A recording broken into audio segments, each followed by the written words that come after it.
ध्यान क्यों नहीं लगता? अधिकतर लोगों की यही समस्या है। ध्यान करते हैं लेकिन ध्यान नहीं लगता। वे कभी ये नहीं सोचते कि उन्हें ईश्वर की नहीं बल्कि संसार की संपत्ति, धन, माया की आवश्यकता है, ईश्वर की नहीं। उन्हें घर परिवार की आवश्यकता है।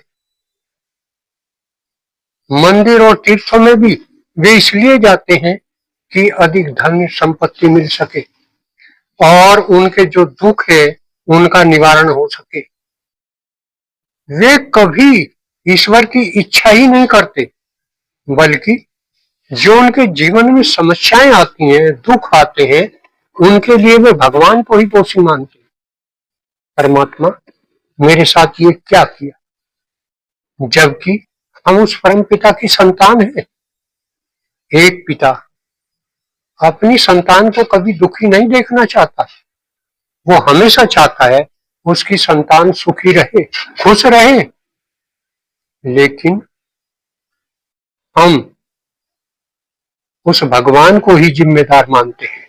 भगवान की कृपा होगी तो ध्यान लग जाएगा, लेकिन वे कभी नहीं सोचते कि ये मानवीय चेतना संसार में बह रही है। इस चेतना को संसार की आवश्यकता है, तो ये मानवीय चेतना वस्तु और संपत्ति बनकर रह गई है। ये चेतना उस परम की तरफ कभी जाती ही नहीं। ये तो ऐसी ही कहानी है जैसे किसान एक खेत में पानी चला रहा, वो देख रहा मेरा खेत नहीं भर पा रहा है, लेकिन उसे नहीं पता कि वो पानी रास्ते में ही टूट गया है।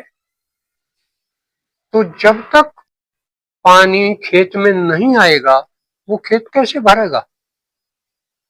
तो ये मानवीय चेतना जब तक इस संसार से जुड़ी रहेगी वो उस परम के साथ एक नहीं हो सकती। हम अपना सारा जीवन संसार में ही बिता देते हैं। सुबह उठते हैं, अपने दैनिक कार्यों से निवृत्त होकर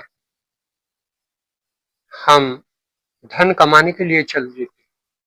कोई नौकरी करता है, कोई व्यापार करता है, कोई खेती करता है, कोई मजदूरी करता है। हर कोई धन कमाने के लिए ही लगा रहता है। शाम को आकर फिर वो खाना खा के और थोड़ी देर मनोरंजन करके फिर सो जाता है। इसी तरह अपना सारा जीवन व्यतीत करके इस संसार से विदा हो जाता है। ईश्वर के लिए उसके पास समय है कहाँ? यह अहम चेतना, यह मैं की चेतना धन संपत्ति और परिवार पर ही केंद्रित रहती है। यह मेरा मकान है, यह मेरी गाड़ी है, यह मेरा धन है, ये मेरे पास पद है, समाज में मेरा इतना मान सम्मान है। तो सारा दिन उसकी चेतना संसार में ही लगी रहती है। मैं मेरा। तो उसके लिए तो उसके पास समय नहीं है। परंतु धन और संपत्ति की चेतना मूर्खतापूर्ण है। हम क्यों नहीं सोचते कि संसार में मेरा क्या है? यह शरीर भी मेरा नहीं है, यह भी मुझे एक दिन छोड़कर जाना है। लेकिन सारा जीवन वो इस मेरे के चक्कर में बिता देता है। यही अहम चेतना है, यही अहंकार है। मैंने अपने को उस शक्ति से अलग समझ लिया, जबकि ये पूरा ब्रह्मांड वो परमात्मा ही तो है। ये उसी ने तो बनाया है और वो ही से चला रहा है। जैसे बारिश होती है, बूंदे पानी में गिरती हैं, बलबुला बन जाता है। तो वो बुलबुला पानी से ही बनता है और पानी में ही विलीन हो जाता है। इसी तरह ये पूरा ब्रह्मांड वो परमात्मा ही तो है, लेकिन इस अहंकार की चेतना पैदा होते ही मैं उस परमात्मा को अलग मान लेता हूं और अपने आप को उससे अलग मान लेता हूं। यह अहंकार की चेतना ही माया है। एक सन्यासी एक गांव में भीख मांगने के लिए आए। एक घर पे भीख मांगने के लिए गए। जो व्यक्ति उस मकान से निकल कर आया उससे उन्होंने पूछा, भाई ये मकान किसका है? उसने कहा मेरा है। उसने कहा 20 साल पहले मैं यहाँ आया था तो यहाँ एक दूसरे व्यक्ति मिले थे जो कहते थे ये मकान मेरा है। वो कहाँ गए? कि जी वो मेरे पिताजी थे, वो तो चले गए। उसने फिर पूछा, उससे 30 साल पहले फिर मैं इस यहाँ पर भीख मांगने के लिए आया था, यहाँ एक दूसरा व्यक्ति मिला था। वो कौन था? कि वो तो मेरा बाबा था, कि वो भी कहता था ये मकान मेरा है। तो ये मकान किसका है? यहाँ तो लोग आते हैं और चले जाते हैं, ये मेरा कहाँ है? ये तो एक धर्मशाला है जिसमें हम कुछ समय के रहने के लिए यहाँ पे आए हैं और उसके बाद यहाँ से चले जाते हैं। लेकिन हर व्यक्ति यह मेरा है, यह मेरा है, यह मेरा है। क्या है मेरा? मेरा तो यहाँ कुछ भी नहीं। क्या कभी सोचा है कि मेरा क्या है? मेरा तो केवल एक है, वो परम, वो ईश्वर, जिसने इसे बनाया, जिसने ये शरीर बनाया और जो इस शरीर को चला रहा। तो बार बार हम विचार करें कि मेरा यहाँ कुछ भी नहीं है। ये मेरे का विचार ही तो मूर्खतापूर्ण है। केवल यहाँ ईश्वर ही मेरा है। ईश्वर के अतिरिक्त अन्य किसी भी वस्तु की खोज करना मूर्खता है। जीसस क्राइस्ट कहते थे कि केवल ईश्वर की खोज के अतिरिक्त अन्य किसी भी वस्तु की खोज करना मूर्खता है। यदि तुम्हारे लिए तुम्हारा हाथ पाप का कारण बने तो उसे काट कर अलग कर दो। अपने जीवन में उस हर वस्तु को अलग कर दो जो आपको ध्यान करने और ईश्वर को प्राप्त करने से रोकती है। हमारा केवल एक ही उद्देश्य है, उस ईश्वर को खोजना, क्योंकि उस परम की हम संतान हैं। परंतु जो लोग माया के नशे में रहते हैं वे ध्यान और ईश्वर की बातें करना पसंद नहीं करते। कुछ कहते हैं यह कमाने का समय है, बुढ़ापे में ध्यान कर लेंगे। यह तो खाली आदमियों का काम है। तो ऐसे व्यक्ति मृत प्राय हैं, वे जिंदा लाश हैं। वे परम को नहीं चाहते। वे तो केवल इस संसार के भोग भोगने के लिए आए। उन्हें केवल संसार की इच्छा है, उस परम की इच्छा है ही नहीं। परम की इच्छा तो केवल उस व्यक्ति के अंदर हो सकती है जिसके सामने परमात्मा आकर कहे मैं तेरे से खुश हूं, चल परम धाम।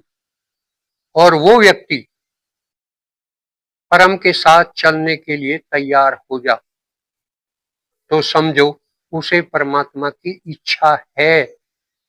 लेकिन हम परमात्मा का ध्यान इसलिए करते हैं कि हमें परमात्मा से कुछ मिल जाए, परमात्मा से कुछ संपत्तियां मिल जाएं, परमात्मा हमारे दुखों को दूर कर दे। हम उनके पास जाना नहीं चाहते। तो जब उनके पास हम जाना ही नहीं चाहते तो ध्यान कैसे लगेगा? ध्यान तो उनके साथ एक होने का साधन है। जिसके मन में ये विचार है कि मुझे तो केवल परमात्मा को ही पाना है, इसके अतिरिक्त मेरी अन्य कोई इच्छा नहीं है, लेकिन यहाँ तो केवल भौतिक संपत्तियों में आसक्ति मानवीय चेतना को सीमित करती है। वे ईश्वर ही इस ब्रह्मांड की प्रत्येक वस्तु के स्वामी हैं। यह मानव परमात्मा की सर्वोत्तम रचना है और इसका केवल एक ही उद्देश्य है, उस परमात्मा के साथ जाना। भौतिक संपत्ति और परिवार आसक्ति पैदा करते हैं, जो विकर्षण शक्ति है हमें उस परमात्मा से दूर करती है, और इन भौतिक संपत्तियों और परिवार से धीरे धीरे हटना उस परमात्मा की आकर्षण शक्ति है जो हमें उस परमात्मा की ओर ले जाती है। यही भगवान श्री कृष्ण ने गीता में कहा है कि इस संसार में रहो, परंतु किसी वस्तु की इच्छा मत करो। कर्म करो लेकिन फल की इच्छा मत करो। कर्म उस परमात्मा के कर्म मानकर करो। यहाँ संसार में रहते हुए अपना जीवन बिताओ, लेकिन इस पूरे संसार को उस परमात्मा का ही रूप समझो। यदि हम सबसे प्रेम करेंगे तो हमारे अंदर वो ईश्वरीय चेतना विकसित होगी, हम ईश्वर की ओर जाएंगे। इसके लिए निरंतर हम शांत होने का अभ्यास करें। ये शांत होना ही ध्यान है, यही हमारी साधना है। संसार में रहते हुए दिन और रात मन में केवल उस परम का विचार हो।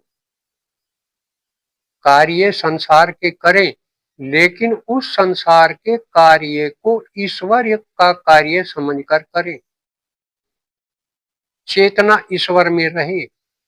सुबह और शाम एकांत में बैठकर उस परम के साथ एक होने का अभ्यास करें। धीरे धीरे ये अभ्यास बढ़ता चला जाएगा और उस हम परम के साथ एक होते चले जाएंगे। यही ध्यान है, इसका हम निरंतर अभ्यास करें।